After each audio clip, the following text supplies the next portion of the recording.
Hola, qué alegría que estés aquí. Gracias por tomarte este momento para escuchar el mensaje del domingo en Comunidad Ancla. Oramos para que esta palabra te anime, te desafíe y te acerque un poco más a Jesús. Bienvenido. Les voy a invitar, hoy día voy a iniciar una miniserie. Voy a tomarme 2 domingos consecutivos para estar hablando acerca de la belleza del Evangelio, de la historia de Dios con cada uno de nosotros. Y creo que esto es súper importante porque a veces tenemos en nuestras iglesias gente que está apasionada por un Dios que no conoce, o está apasionada por un Jesús que no conoce bien. Por lo tanto, lo que nosotros encontramos en el Evangelio es la expresión de la belleza de Dios y es la historia de Dios que no solamente se cuenta desde los Evangelios, sino que se cuenta desde el comienzo. Lo que vamos a ver hoy día es justamente eso, cómo la belleza del Evangelio, cómo Dios desde el Génesis hasta el Apocalipsis, básicamente lo que está haciendo es atraer el corazón del ser humano con lazos de amor para que cada uno de nosotros le pueda conocer y hallar lo que Jesucristo dijo: vida abundante, vida plena, una vida completa, que solamente se completa cuando Jesucristo viene a nuestros corazones. Por lo tanto, les voy a invitar a que puedan ir a Génesis capítulo 1 y lo mantiene abierto. Vamos a ir a Génesis capítulo 1, versículo 26. Vamos a leer al versículo 28. Mientras usted lo busca, yo simplemente voy a leer 3 versículos del Nuevo Testamento. Usted mantenga Génesis ahí abierto. Voy a leer 3 versículos del Nuevo Testamento que nos indican la importancia del Evangelio. Entonces voy a leer, usted tome nota, si quiere tomar nota después los puede repasar en su casa. Dice, Mateo 24, versículo 14. ¿Cuál es el contexto de este versículo? Jesucristo está hablando acerca del fin de los tiempos. Lo que en términos bíblicos se conoce como la escatología, el tiempo final. Y Jesucristo dice esto dentro de este contexto. Dice, y será predicado este evangelio del reino en todo el mundo para testimonio a todas las naciones, y entonces vendrá el fin. Jesucristo está diciendo, este evangelio que yo he compartido con ustedes, el evangelio del reino, va a ser predicado hasta las últimas de las naciones, y una vez que eso acontezca, vendrá el fin. Entonces Jesucristo le da una importancia al evangelio del tipo apocalíptico, del tipo final, de lo último de los tiempos. Hasta el último de los tiempos va a ser predicado este evangelio. Pablo, en 1 Corintios 9:16, dice lo siguiente: pues si anuncio el evangelio, no tengo por qué gloriarme, porque me es impuesta necesidad. Ay de mí si no anunciare el evangelio. Entonces tenemos a Jesucristo hablando del evangelio como una pieza fundamental que va a introducirse en el rompecabezas de los tiempos finales, y cuando se predique el evangelio en todas las naciones, entonces vendrá el fin. Después tenemos al apóstol Pablo, que está hablando acerca de esta necesidad urgente que siente en su corazón de predicar el evangelio. Es más, él dice de sí mismo, si yo anuncio el evangelio no tengo de qué gloriarme, porque la buena noticia del evangelio es acerca de Jesucristo, no es acerca de nosotros, ¿verdad? Sin embargo, dice, ay de mí si no anunciar el evangelio. Yo no sé si usted durante la semana pasada, vamos a hacer el ejercicio práctico, se miró al espejo y dijo, ay de mí si no anuncio el evangelio. Ay de mí si no le digo esta buena noticia a las personas que me rodean. No sé si tenemos esa misma urgencia, y yo espero que después de estos 2 sermones que vamos a estar compartiendo, se levante esa urgencia, esa necesidad de poder compartir el evangelio. Para el apóstol Pablo era una necesidad, era algo impuesto de urgencia. Y Romanos capítulo 1, versículo 16 al 17, mucho más conocido, dice, no me avergüenzo del evangelio, pues es poder de Dios para la salvación de todos los que creen, de los judíos primeramente, pero también de los que no son judíos. De hecho, en el evangelio, la importancia del evangelio, en el evangelio se revela la justicia que proviene de Dios, la cual es por fe de principio a fin, tal como está escrito, el justo vivirá por la fe. Entonces, solamente para dar un poco de contexto, Jesucristo habla del evangelio y dice, el evangelio es tan importante que cuando este mensaje que yo prediqué y que ahora establezco en el corazón de mis discípulos para anunciar por las naciones, cuando ese mensaje sea predicado por todos los lugares, entonces llegará el fin. Por otro lado, Pablo nos dice, yo tengo una necesidad, hay una pasión, algo que arde en mi corazón. Y eso que arde en mi corazón es justamente anunciar el evangelio. Y el mismo apóstol Pablo completa un poco la idea y dice, yo no me avergüenzo del evangelio. ¿Hay alguno acá que se ha avergonzado un poquito por su fe? Porque a lo mejor en su trabajo le dicen canuto o evangélico, o andáis con la guitarra y la mandolina, dicen por ahí algunos. Y tú eres de los que se viste raro. ¿Ah? Bueno, muchas veces la gente critica la cultura de los evangélicos, pero el apóstol Pablo dice, yo no me avergüenzo del evangelio, del mensaje, del contenido, de la profundidad que hay acá. ¿Por qué? Porque es poder para salvación a todo aquel que cree. Y en ese evangelio, dice el apóstol Pablo, se revela la justicia de Dios, que es de principio a fin por medio de la fe. Ahora cierre sus ojos, vamos a orar por esto y vamos a meternos en Génesis. Gracias, Señor, por este día. Te pedimos, Señor, que abras nuestros ojos. Queremos entender lo que significa el evangelio. Queremos entender lo que significa tener y perseguir tu corazón en cada momento de nuestra vida. No queremos vivir en una religión falsa. No queremos amar a ídolos falsos. Queremos amarte a ti. Y queremos que nuestros corazones se rindan ante tu presencia. Porque un día toda rodilla y toda lengua va a confesar que tú eres el Señor. Y nosotros decidimos, por revelación del Espíritu Santo, confesar ahora, tú eres el Señor de nuestra vida. En el nombre de Jesucristo, la iglesia dice, amén. Amén. Entonces, el evangelio es la historia de Dios. La historia de Dios comienza en Génesis y lo que vamos a hacer durante estos dos domingos, vamos a ver el evangelio en 4 fundamentos.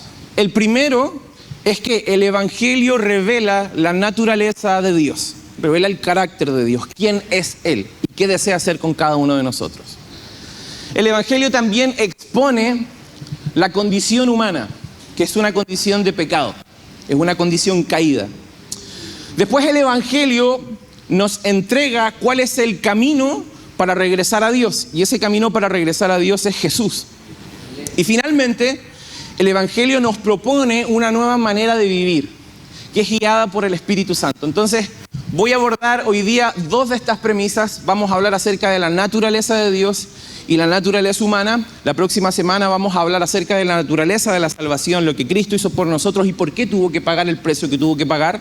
Y por otro lado también vamos a ver cómo se nos invita a caminar con el Espíritu Santo. Así que yo le pido al Señor sabiduría para no tenerles acá hasta las 5 de la tarde y poder condensar el mensaje. Entonces, vamos a Génesis, dice la Escritura.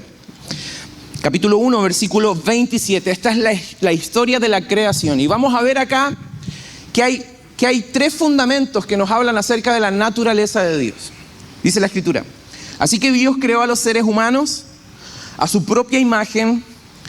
A imagen de Dios los creó. Hombre y mujer los creó. Luego, Dios los bendijo con las siguientes palabras. Sean fructíferos y multiplíquense. Llenen la tierra, gobiernen sobre ella. Reinen sobre los peces del mar, las aves del cielo y todos los animales que corren por el suelo. Entonces, para entender el evangelio, lo primero que debemos entender es cuál es la naturaleza de Dios. ¿Cuál es el carácter de Dios? ¿Qué hay en Él? Y el primer capítulo del libro de Génesis se nos muestra la historia de la creación, ¿cierto? Aquellos que fueron a la escuela dominical, algunos fue a la escuela dominical, eso ya en estos tiempos no se realiza, pero algunos fue a la escuela dominical, levanta su mano, aquellos que son de la escuela dominical, bien, acá hay gente con fundamento, ¿verdad? Nos enseñaban las escrituras, nos sentaban y generalmente cuando éramos más pequeños nos explicaban lo que era el Génesis. Y el Génesis nos muestra la historia de la creación. Pero nos muestra la historia de la creación llegando a un punto cúlmine. Y el punto cúlmine es cuando Dios crea al ser humano. Es más, el libro de Santiago, en el capítulo 1, se señala que el ser humano es la posesión más valiosa del Señor. Es la posesión más preciada. Es la corona de la creación. Por lo tanto, a cada uno de nosotros se nos entregó algo especial una vez que fuimos creados. Y el relato que acabamos de leer se nos muestra a un Dios relacional. Lo primero que tú tienes que entender es que desde el principio de la historia de la Escritura, desde el Génesis, la Biblia nos muestra un Dios relacional. Es un libro hermoso porque antes de que el ser humano cayera en pecado, ¿cierto? Que eso aparece en el capítulo 3, que lo vamos a abordar también. Pero antes de eso aparece el capítulo de la creación, en donde Dios crea. Y después de crear, Él vislumbraba la creación y decía, todo lo que he hecho es bueno. Y dice la Escritura que Él crea Edén y coloca en Edén a Adán y a Eva. Y los crea como seres humanos relacionales. Y estos seres humanos relacionales tenían dos tipos de relación, ¿verdad? La primera relación era una relación vertical que tenía que ver con Dios, se relacionaban con Dios. Es más, la Escritura dice que Dios bajaba al huerto en un lenguaje que nosotros podamos entender, ¿cierto? Dice que Dios bajaba al huerto y estaba con el ser humano, dialogaba con Adán, dialogaba con Eva, tenían una relación de honestidad, una relación de vulnerabilidad. Ellos hasta ese entonces estaban desnudos, no se percataban de la situación, tenían una conciencia limpia. Pero si nos damos cuenta, el versículo dice que, en la Reina Valera sobre todo, dice que Dios dice hagamos. ¿Por qué dice hagamos? Porque Dios es un Dios trino. Nosotros creemos en un Dios trino. La Biblia afirma claramente que hay un solo Dios, pero la revelación progresiva nos muestra que este Dios es uno en tres personas. Se revela progresivamente en tres personas: Padre, Hijo y Espíritu Santo. Esta verdad nos ayuda a identificar la esencia de Dios. Dios es un Dios relacional desde la eternidad. Por eso cuando Dios crea a Adán y a Eva, los hace seres humanos relacionales. ¿Por qué? Porque Él, Padre, Hijo, Espíritu Santo, Trinidad, desde la eternidad, es una familia y es como se manifiesta Dios. Por lo tanto, esto nos revela algo profundo de la naturaleza de Dios, que Dios es un Dios relacional. Dios desea comunicarse con cada uno de nosotros. Dios desea establecer una vinculación con cada uno de nosotros. Por lo tanto, Dios no crea al ser humano porque Él estaba solo. Dios no crea al ser humano porque Dios estaba aburrido en el cielo y dijo, bueno, ¿qué voy a hacer ahora? Ya creé un montón de cosas bonitas. Ahora, ¿a quién puedo crear? Bueno, al ser humano, y lo crea al ser humano. Dios no lo crea por melancolía, Dios no lo crea por necesidad afectiva. Dios está creando al ser humano porque está dando algo de sí mismo. Está dando algo de sí mismo en una relación. Por lo tanto, la Trinidad nos enseña que la relación no es algo que Dios hace, la relación es algo que Dios es. Por eso cuando tú eres llamado en Cristo Jesús, eres llamado a tener una relación con Jesucristo, ¿sí? No existe un cristiano o un discípulo sin relación con su maestro. Y Dios cuando te llama para tener una relación personal con Él y una relación colectiva con su iglesia. Siempre se mantiene el mismo precepto. Lo mismo que Dios hizo en la creación, cuando Dios llama a Adán y Eva a tener una relación con Él de manera vertical y una relación horizontal entre ellos, es lo mismo que Dios nos invita a hacer en el Nuevo Testamento. ¿Te das cuenta que cuando Jesucristo vino y le preguntaron cuáles son los mandamientos que hay que cumplir? ¿Qué responde Jesucristo? Responde en la misma dinámica que el libro de Génesis. Dice, ustedes tienen que amar a Dios con todo su corazón, con toda su mente y con todas sus fuerzas, ¿verdad? Esa es la relación vertical, pero ustedes tienen que amar a los demás horizontal como a sí mismos. Entonces, desde el inicio, desde el libro de Génesis, está esta propuesta de parte de Dios cuando crea al ser humano, metiéndole dentro del ADN, ese ADN relacional. Fuiste creado para tener una relación abierta con las personas que te rodean. Fuiste creado para comunicarte con otros, fuiste creado para relacionarte con otros, fuiste creado para tener familia, fuiste creado para tener hijos, fuiste creado para rodearte de amigos, fuiste creado para rodearte de comunidad. Por eso no existe alguien que está en Cristo pero que vive en soledad. Aquellos que están en soledad tienen que aprender a entender de que no fueron creados para estar solos, sino para conectarse a algo más grande que sus propias vidas. Por lo tanto, el individualismo moderno que nosotros experimentamos hoy es una distorsión del diseño original de Dios. Dios siempre te quiso en otro lugar, conectado con más personas, haciendo equipo. Independiente del lugar en donde te toque, pero Él siempre te quiere vincular a otros. Por lo tanto, si fuiste creado por un Dios relacional, nunca vas a prosperar en solitario. Fuiste creado para tener una vida mucho más llena de lo que tú piensas. Y mucha de esa llenura viene de las alianzas que el Señor permite que tú puedas tener. y te puedan ir perfeccionando y te puedan ir formando, y amigos que puedan caminar contigo, y gente que pueda orar por tu necesidad, y gente que pueda caminar contigo, inclusive en tus luchas, en tus pecados, en tus zonas bajas. La Escritura dice que Dios va a colocar personas a tu alrededor para que puedan caminar contigo y te puedas sentir en familia. Alguien diga amén a eso. Por lo tanto, lo primero que entendemos es que Dios crea al ser humano y Dios, de su naturaleza relacional, comparte para que el ser humano sea un ser relacional. Segundo, lo segundo que vemos en este versículo, en los versículos que acabamos de leer, es que encontramos un Dios generoso.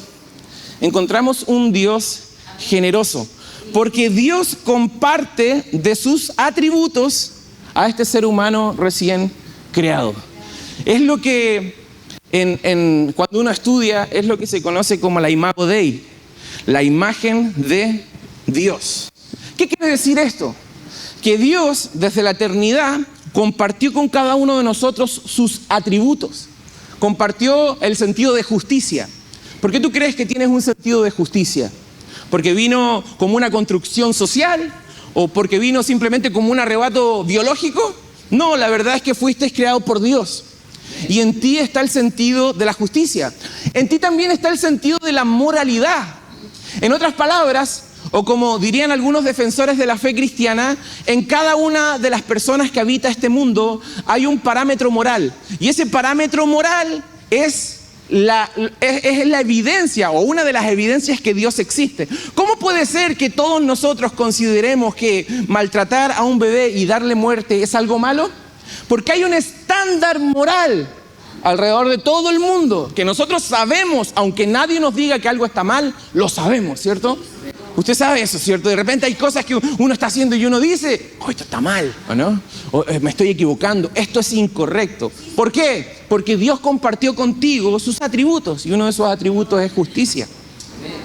Pero lo otro interesante con respecto a esto que el Señor hace muy generosamente entregándonos de lo suyo, es que Él nos entrega dignidad.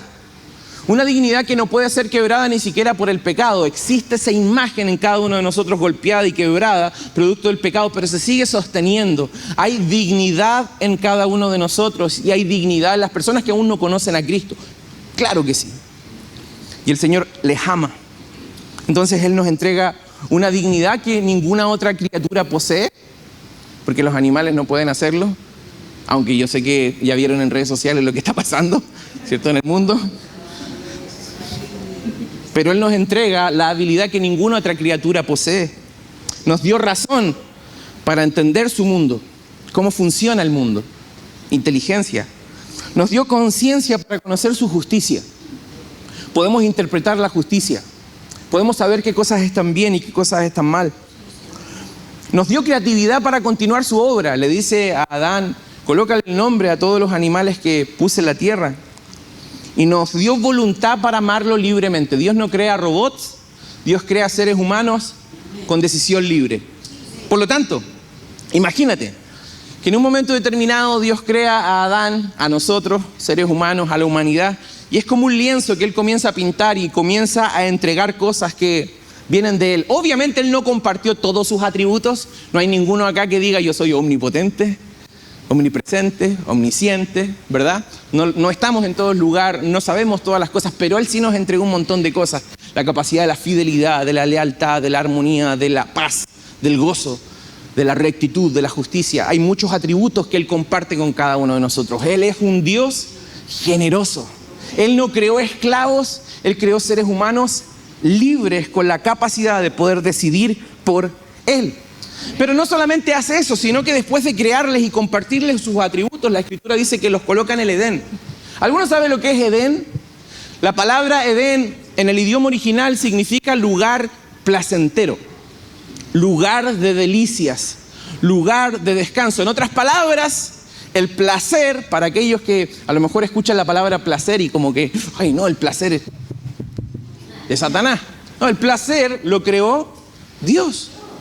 Y Dios crea el Edén y coloca al ser humano en el Edén para que ellos pudieran disfrutar. En otras palabras, la tierra no es solamente un lugar al que tenemos que trabajar, sino que es un lugar al que podemos disfrutar.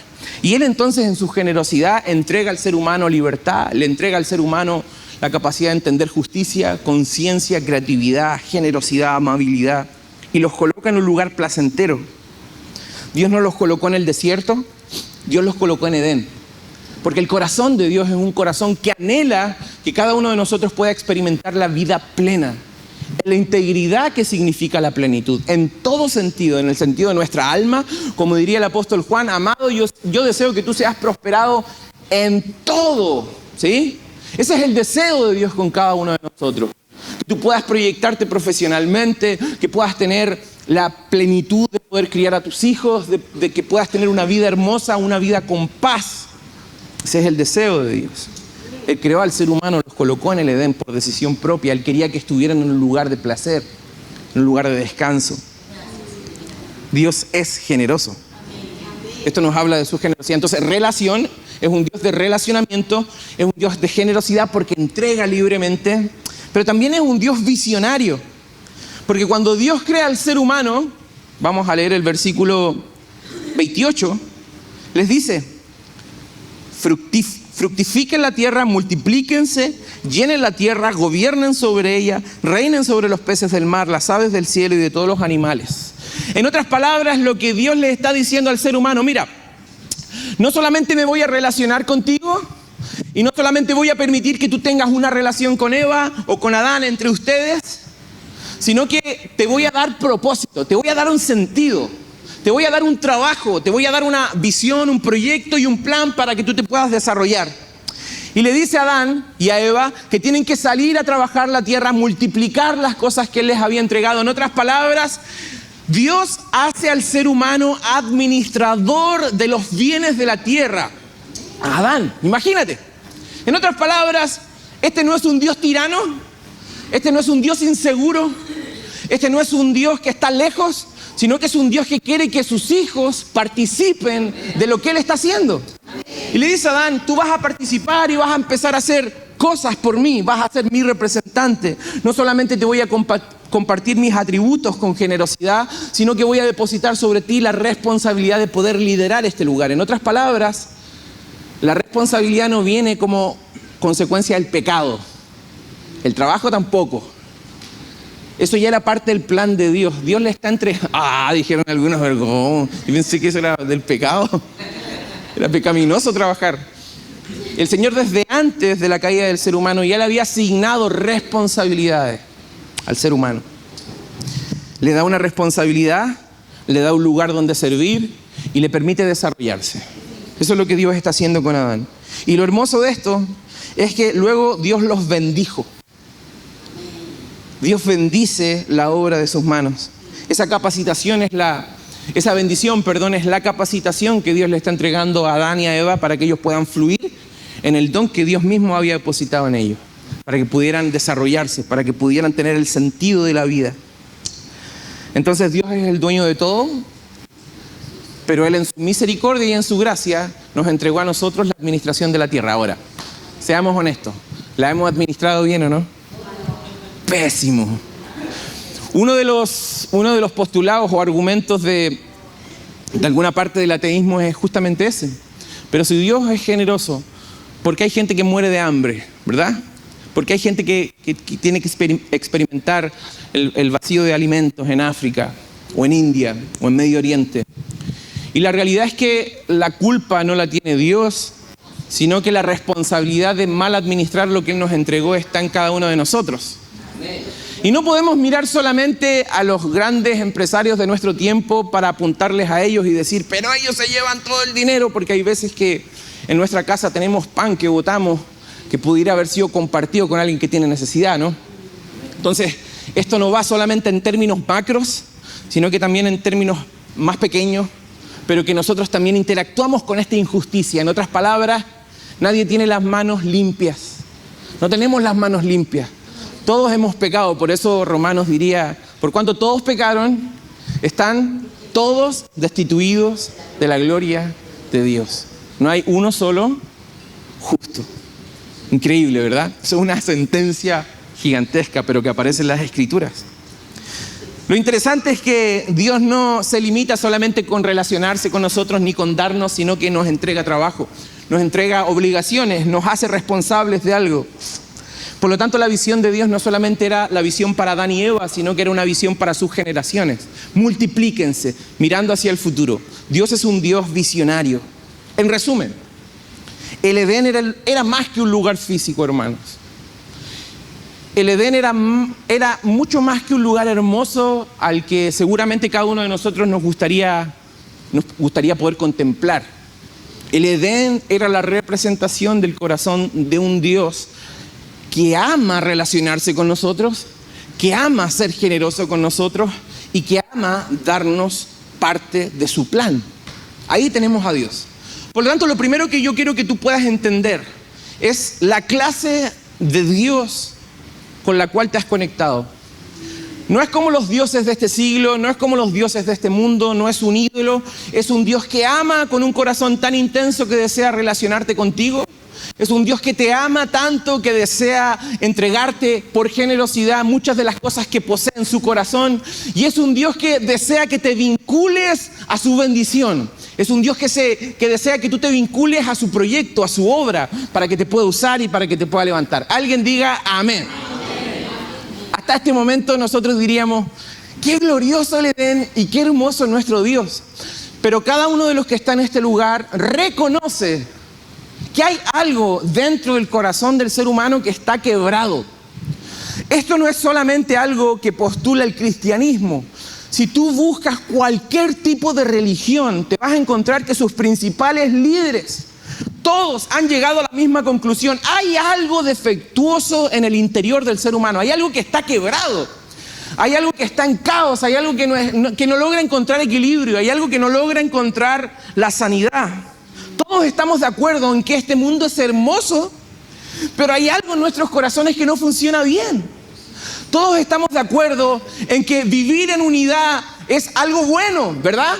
Pero cada vez son más familias las que se dividen. Todos estamos de acuerdo en que amar es algo bueno, ¿verdad?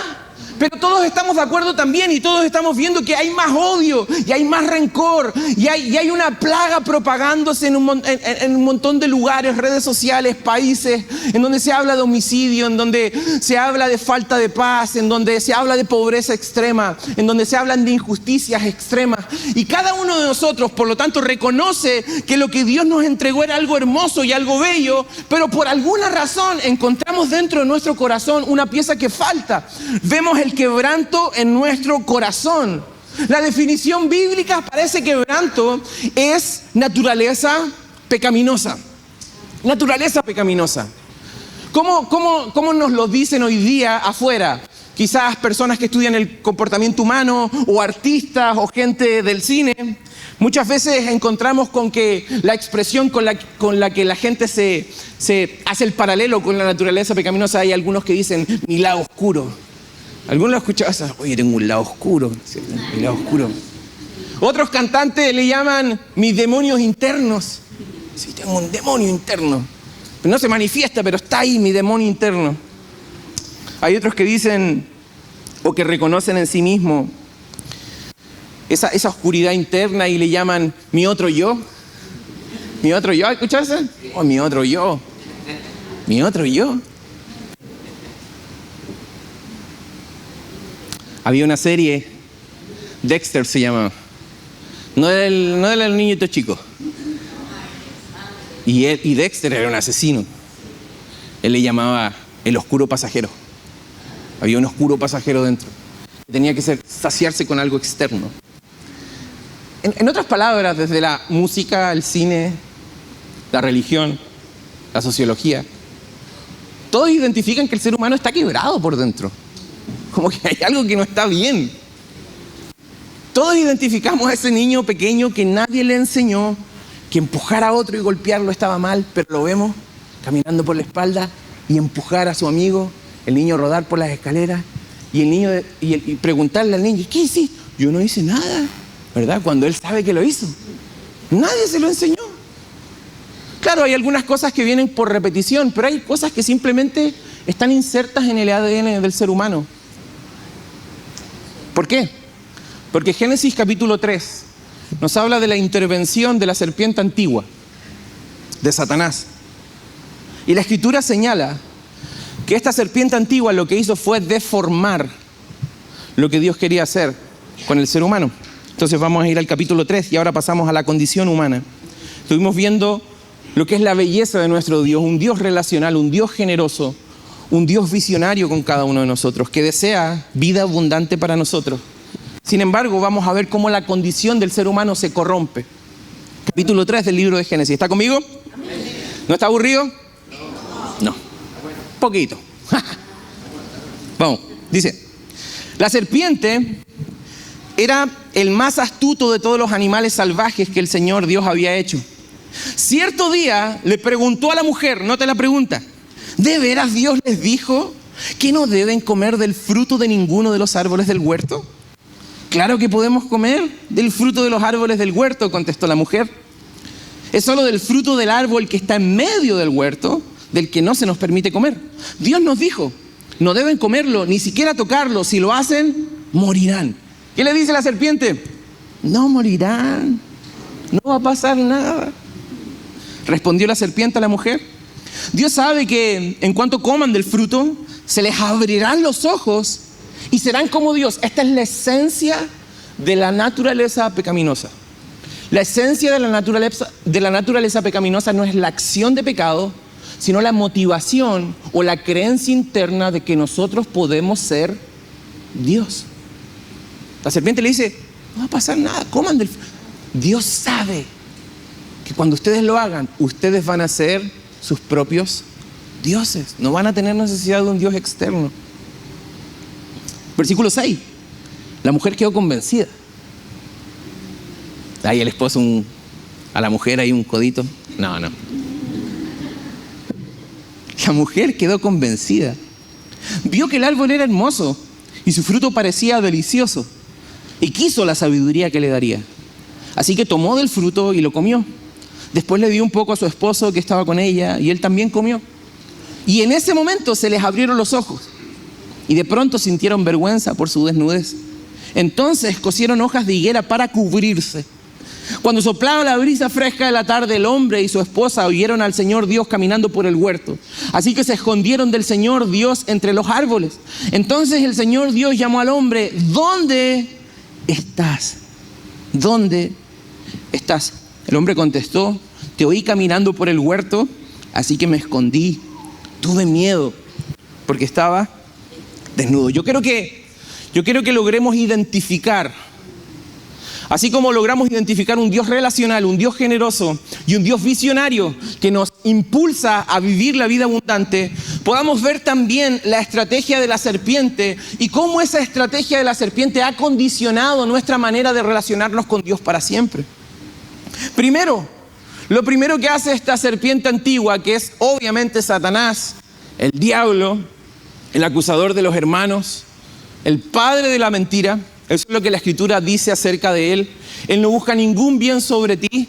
Él se disfraza como un ángel de luz para señalarte a ciertos lugares a donde ir, pero tú tienes que aprender a discernir, porque él ha venido a matar, él ha venido a hurtar y él ha venido a destruir, y su propósito sobre ti es de mal. Él quiere destruirte, Él quiere destrozarte, Él quiere eliminarte, Él quiere que no vivas en bendición ni en paz, Él quiere sobrecargarte de religión, Él quiere sobrecargarte de humanismo, Él quiere sobrecargarte de ti mismo, de egoísmo, de vanidad, de avaricia, para que no puedas disfrutar la vida que el Señor te dio. Ese es Satanás. Y aparece en escena, y lo primero que hace, no niega a Dios, sino que simplemente siembra la duda con respecto a Él. ¿Es cierto que Dios les dijo que no coman del fruto de ninguno de los árboles? Además llegó con mala información, porque el mandato de Dios, escucha esto, el mandato de Dios no era de restricción ni de limitación, porque Dios le había dicho a Adán y a Eva, ustedes pueden comer de todos, menos de este. Por lo tanto, no era de restricción ni de limitación, sino que era un mandato de generosidad, de apertura. Tú puedes comer de todos los que hay. Pero claro, cuando a nosotros nos dicen de ese no, ese nosotros queremos, ¿cierto? Entonces el ser humano, producto de la tentación del enemigo, viene el enemigo a tratar de desestabilizar el argumento, el fundamento. Si logras que alguien dude de la claridad de lo que Dios dijo, esa persona se transforma en su propio juez. Va a ser mi interpretación la que dicte lo que yo tengo que hacer. Es el intento de diluir la verdad absoluta de Dios en un mar de interpretaciones personales. Es hacer a Dios de nuestro tamaño. Es hacer que Dios diga lo que nosotros queremos que Él diga. Eso es lo que está haciendo el enemigo. El enemigo le está diciendo, sí que Dios les dijo esto. Hoy parece que Dios les está privando de algo. Parece que Dios les está privando de placer. Dios les está privando de alegría. ¿No se supone que Dios es un Dios bueno, relacional, generoso, visionario? Pero les impide comer del fruto. ¿Pero cómo puede ser? Lo segundo que la serpiente antigua hace, tergiversa el carácter de Dios. Lo hace ver como un tirano. Lo hace ver como alguien malo. ¿Cómo puede ser que ese Dios te esté limitando? Pero ¿cómo te va a decir ese Dios que el sexo es para el matrimonio? Pero ¿cómo te va a decir ese Dios que tienes que vivir con justicia en cómo crías a tus hijos? Pero ¿qué te va a decir ese Dios que tienes que ser generoso con tus recursos? Pero ¿por qué ese Dios te está limitando? Es como que te estuviera poniendo correas y no te dejara libre por la vida, porque tú tienes que ser libre como el viento. Esa es de Leo Rey, ¿o no? O no, de Américo, no sé. Bueno, del que sea. Tienes que ser libre. Dios es un agua fiestas. Es agua fiesta, no te está permitiendo disfrutar del fruto de ese hermoso árbol que te puede dar sabiduría. Entonces la serpiente está sugiriendo que Dios estaba reteniendo algo bueno. Tú sabes que esa es gran parte de tu lucha, ¿verdad, hermano? Tú sabes que esa es gran parte de tu lucha y de mi lucha, pensar que Dios nos está reteniendo algo bueno. Los mandamientos del Señor no los tienes que ver como cercos limitantes, los tienes que ver como barras protectoras. Él te está protegiendo. Él te está protegiendo, Él te ama. Es como un padre con un hijo que le dice, no metas los dedos en el enchufe, entonces vamos a cambiar ese enchufe, lo vamos a mover a otro lado, porque no quiero que mi hijo pueda tener un accidente con eso. Pero el enemigo te hace creer que Dios es un aguafiesta, un pequeño dictador que te prohíbe cosas para que no seas como Él. Ese es el engaño, te hace ver los mandamientos como limitaciones en lugar de cercos protectores. Nos susurra que Dios no es tan generoso como dice ser y que tenemos que tomar por nuestra cuenta lo que Él nos está negando. Entonces, como Él me está negando eso, yo lo voy a tomar por mi propia cuenta y voy a hacer mi voluntad. Quiero decirte una cosa, si tú sigues al Señor con esa filosofía, te estás siguiendo a ti mismo, no estás siguiendo a Jesús. Si Dios siempre está de acuerdo con tu pensamiento, pon atención. Quizás no es Dios, quizás eres tú mismo, levantándote como el propio Dios de tu vida. Cuando Dios está de acuerdo con todas tus ideas, pon atención, porque puede ser posible que sea una construcción de tu propio Dios, pero no el Dios de las Escrituras. En algún momento, el Dios de las Escrituras sabe lo que tiene que hacer con cada uno de nosotros: ofendernos. Nos tiene que ofender.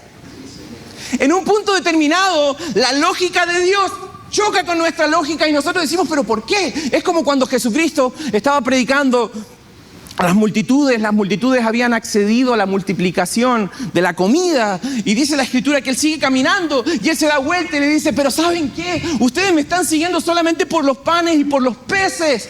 Aquellos que quieren ser saciados por completo van a tener que beber de mi sangre, van a tener que comer de mi cuerpo para tener una plenitud real.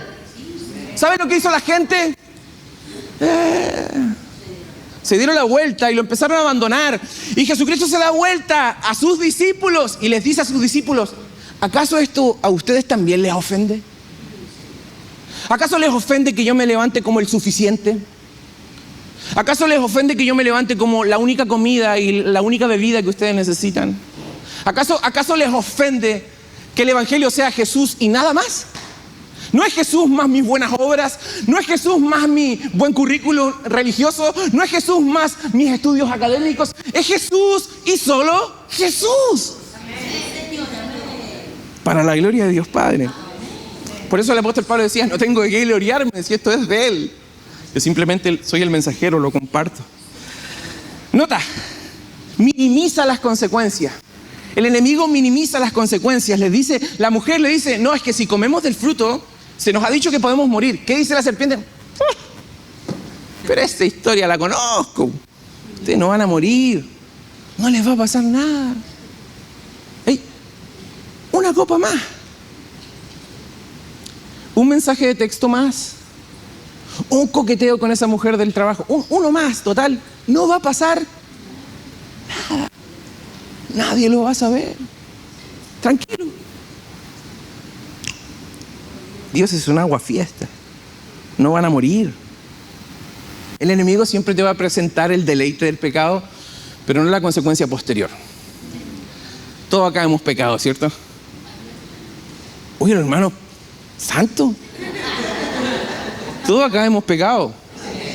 Y todos hemos experimentado el vacío del pecado. El dolor del pecado. La tristeza del pecado, la amargura del pecado. Pero el enemigo nunca te va a decir lo que viene después. Siempre te va a decir lo rico que se siente en el momento. Nunca te va a decir la consecuencia que viene después. Que es una consecuencia que puede eliminar tu familia, te puede poner en contra de tus hijos, te puede hacer que te quiten el trabajo, te puede hacer que te mueras. Nunca te va a decir eso. Pero lo cuarto es que te ofrece una falsa autonomía. Si tú comes del fruto vas a ser como Dios. Esa es la esencia del pecado, hermano. La esencia del pecado no tiene que ver con acciones. La esencia del pecado tiene que ver con la ambición de querer ser nuestro propio Dios. Y ahí es cuando se quiebra todo. Esa sería como la super carnada, ¿cierto? Del enemigo. Ahí el enemigo le tiró la carnada más hermosa, porque la mujer dijo, quiero el fruto de ese árbol, es hermoso, y quiero esa sabiduría. Adán y Eva tomaron la decisión de ir en contra de lo que Dios les había establecido. Ahí es cuando nos damos cuenta que Dios crea seres humanos libres, no robots. Ellos tenían la libertad para escoger. Entonces Él te convence. Él te convence de que tú eres el centro de tu propio universo. Vivimos en una sociedad altamente narcisista. Altamente narcisista. La Escritura dice, en Timoteo dice que en los postreros días vendrán hombres amadores de sí mismos. Yo soy el mejor, yo soy el más bonito, yo soy esto, mejor carrera, yo gano más dinero, y lo van a exponer al mundo. Porque ese es el espíritu de la época. Entonces, el origen del pecado es buscar ser Dios, ser igual a Dios. Porque si yo puedo ser mi propio Dios, ya no lo necesito más a Él. Ya no lo necesito. Yo puedo construir, yo tengo mi propia sabiduría, yo tengo mi propio trabajo. Usted ha escuchado muchas veces, oye, pero ese trabajo, dale gracias al Señor. ¿Por qué le voy a dar gracias a Dios? Si yo soy el que trabaja, ¿no trabaja Dios? ¿Lo he escuchado alguna vez, no? Soy yo, son mis fuerzas. Yo me levanto temprano por la mañana. ¿Y qué pasaría si el Señor pone un dedo sobre ti y no te hace salir de la cama? Dios es el que hace salir el sol para justo y para injusto. El Señor es bueno. Y por su misericordia no hemos sido consumidos. Por lo tanto, el primer error del ser humano es pretender ser Dios. El pecado lo que crea entonces es un problema relacional. Se quiebra la relación con el Señor. Cuando se quiebra esta relación con el Señor, ¿qué sucede? Dios aparece en escena y empieza a buscar al ser humano.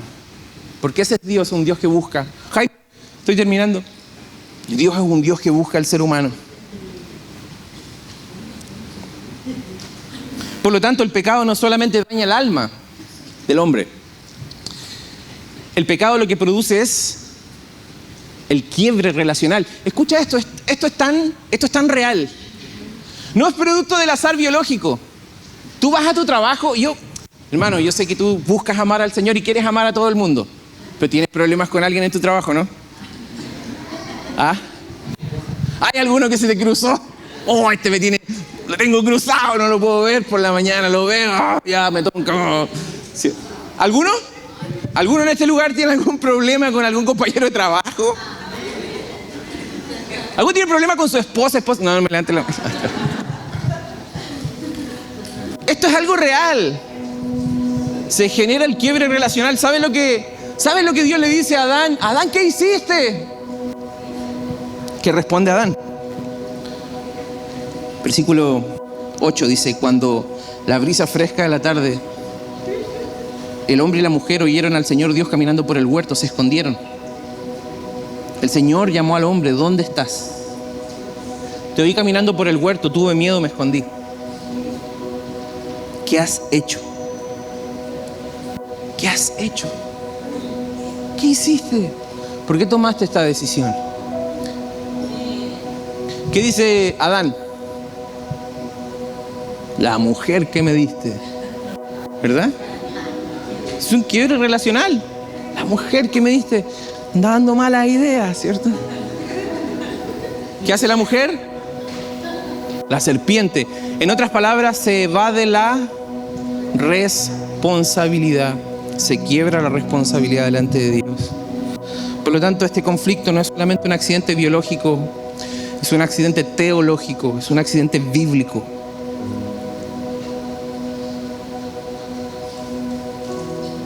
Y desde ahí en adelante, ¿qué hace Adán y Eva? Cuando escuchan a Dios, se esconden. Hacen dos cosas interesantes. Cosas que nosotros hacíamos cuando pequeños y las seguimos haciendo ahora, pero de maneras más sofisticadas. Cuando a ti te pillaban haciendo algo malo en tu casa cuando eras pequeño, ¿qué hacías? Así como uno se escondía en algún closet, o se metía detrás de una cortina, o simplemente corría a la calle porque los ojos de tu papá te estaban buscando, entonces tú te querías esconder. Tú sabías que habías hecho algo malo. Me acuerdo cuando jugábamos a la pelota en la calle en Tocopilla y pegábamos pelotazos al vidrio de la vecina, y una vez lo quebramos corriendo todos, escondiéndonos en diferentes lugares porque no queríamos asumir nuestra responsabilidad. Claro, cuando somos más viejos ya no nos podemos esconder dentro de un closet o detrás de una cortina. Nuestros escondites comienzan a ser más sofisticados, comienzan a ser más horas extras en el trabajo, hacer más horas extras en el trabajo, porque cuando estoy en el trabajo y estoy trabajando, estoy haciendo otra cosa, por lo tanto no me tengo que enfrentar a mí mismo. ¿Sabes lo que es eso? Estás corriendo constantemente de ti porque hay tanto ruido que ni siquiera tú mismo te conoces. Hay tanto ruido externo que no eres capaz de enfrentarte a quién tú eres. Y Adán con Eva, ¿qué dijeron? Pecamos, fallamos, busquemos hojas para taparnos. Tapémonos un poco y escondámonos de Dios. ¿Por qué nos escondemos? Hasta el día de hoy será nuestra vergüenza, que creo que es uno de los impulsos más fuertes de nuestro corazón. Nos escondemos, sentimos vergüenza de quiénes somos. Decimos en lo profundo de nuestro corazón, pero si ella sabe quién soy realmente, me va a dejar. Por eso, hoy día los jóvenes están teniendo relaciones tan superficiales porque tienen miedo a ser conocidos. Tienen miedo a que la otra persona los identifique, no solamente por lo que son en redes sociales, sino por lo que realmente son como personas. Por lo tanto, empezamos a escondernos. ¿Dónde más nos escondemos? En el dinero. Tengo dinero, puedo viajar, puedo hacer cosas. ¿Dónde más me escondo? En mis logros. Tengo un montón de logros, he hecho un montón de cosas. Nos escondemos en nuestra supuesta buena moralidad. Nos escondemos en nuestra buena religión. Nos escondemos en nuestros placeres secretos y ocultos. Nos escondemos en nuestro trabajo. Nos escondemos en nuestra apariencia. Nos escondemos. Pero hay un Dios que te sigue buscando. Pero hay un Dios que sigue preguntando, ¿dónde estás? ¿Dónde estás? Si tu vergüenza te ha tapado, si tu vergüenza te ha hecho ocultarte, hay un Dios que te está buscando a pesar de esa vergüenza, porque hay uno que te conoce hasta lo más profundo y las historias más oscuras de tu corazón y sigue golpeando la puerta de tu vida porque te ama. Por lo tanto, Jesús no te llama ¿dónde estás? Perdón, Jesús nos llama ¿dónde estamos? No ¿dónde deberíamos estar? Ninguno de nosotros está donde debiese estar. Todos nosotros en ciertos momentos de nuestra vida estamos perdidos. Necesitamos a alguien que nos encuentre. Esta es la noticia del Evangelio, querido hermano. Que en nuestros delitos y pecados hubo uno llamado Cristo que vino, se hizo hombre, nos persiguió con amor eterno y fue a la cruz para recibir lo que nosotros merecíamos por haber fallado en Génesis capítulo 3.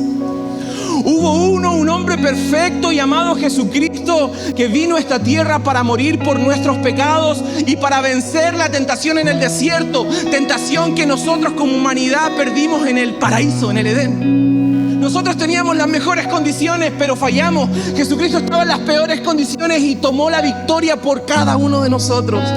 Qué hermoso es el Señor, que se entrega a sí mismo. Por lo tanto, vemos en Génesis a un Dios que se está entregando a sí mismo para darnos atributos, para darnos su amor, para darnos su gracia, su generosidad y su visión. Y en el Nuevo Testamento vemos un Dios que dice: una vez más me voy a entregar por ustedes en la cruz del Calvario, para que todos aquellos que pongan su fe en mí, solamente en mí, puedan ser salvos y encontrar vida abundante. Jesús va a tu lugar de rebeldía y te llama.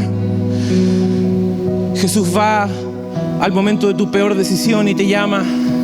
Jesús va a tu peor fracaso y te llama. Jesús va al peor momento de tu matrimonio y te llama. Jesucristo va al peor momento de tu vida y te llama. Jesucristo va al momento de tu mayor depresión y te llama.